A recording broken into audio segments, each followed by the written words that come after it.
Hey everyone, welcome to Foundations Friday 79, 3 lessons I learned from my alpha dog Gringo. Recording this with a heavy heart as Gringo's gone to the big pasture in the sky. We had to make the tough decision to have him put down this week, yesterday in fact. But I learned a lot from that dog.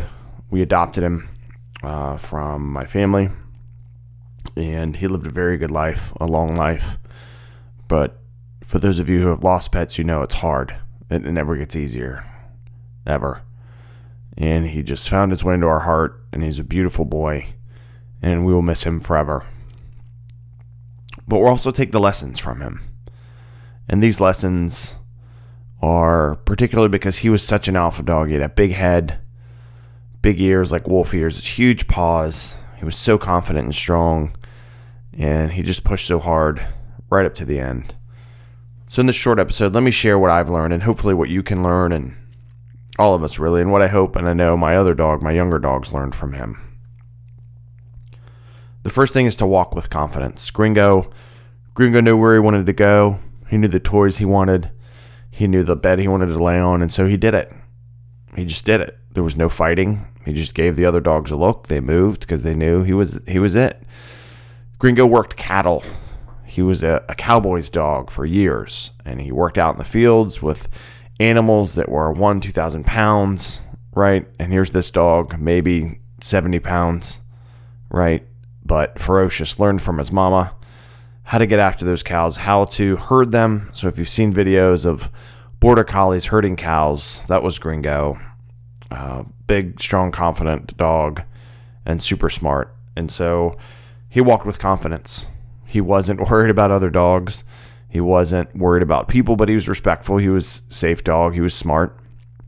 And I think that's something we can carry. It's similar to Jordan Peterson's rule, head up, shoulders back, the way Gringo carried himself, particularly when he was younger and stronger, and still did a bit when he was older, was just walk into the room like you're supposed to be there. Walk into the meeting like you know what you're supposed to do, because you do, right? You're in that meeting for a reason.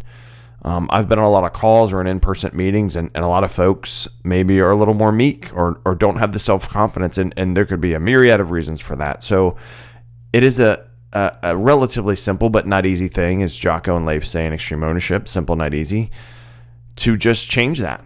Stand up a little straighter, put your shoulders a little back, have this kind of flat affect on your face, this normal face, and just be confident in your answers and in the knowledge that you have. There's a reason you were picked to be part of the team or lead the team or got hired, or you're at this class in school or wherever you are in your life. So learn from Gringo and walk with confidence and walk into a room like you're supposed to be there. The second thing I learned is to control your emotions, and I am an emotional guy. Sometimes I get angry too fast when my kids are bickering, when I feel one's not being fair. I cry. I've cried like crazy these past few days. Get anxious, sad, all the things. And I'm not, I think humans in general, men or women, should be able to do that, should feel their emotions, but we need to be able to control them. And Gringo, with his confidence, never really showed a lot of emotion. He was stable, right? And dogs like that. And so when you're more stable, if you have dogs, that's better for your dogs, but it's also better for people, right? When we're more stable emotionally, we can relate to, be better listeners, be better leaders, make better decisions than when we're all over the place and we react quickly. And that's something, especially with a teenager and 2 sons, one that's a tween and one that's 10, trying to get the scoop on who did what when nobody's owning up to it. You can't rush in there like I've done before, made that mistake, and you're emotional. You hear one son and you get emotional because he's upset, and you have a bigger son. It's like, wait, I need to slow down, get all the information and make a good decision, or provide good guidance and let the kids make a decision, right? We're empowering our kids to make those. But like this number 2 thing that Gringo taught, like control your emotions when you do it. And that's just a good thing to do in life, whether you're a parent, you're a professional, you're an emergency responder. Gosh, that's hard, right? Regulating our emotions when I'm at the scene, when I hear a child holding his dad's hand as we're turning off the ventilator because he's, had cancer, or traumatic calls, whatever's happening, it's super hard to do, and then to deal with that afterwards. But there's ways to do it, and go listen to the episode with Rhonda Kelly about the All Clear Foundation and other episodes I've got about mental health, the one with Dr. Tracy Marks. And there's ways to regulate it, and it makes a difference. Regulate your emotions ahead of time so you don't have to be going uphill, right, when you're having a problem with them.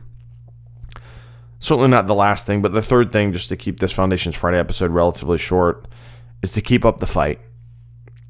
At the end, Gringo had Lyme disease that had ravaged his body. He had lost a lot of muscle. We could feel the bones in his back. His hips didn't have a lot of muscle on them. He was coughing, and you could tell having just a hard time and confused, but he still wanted to play some.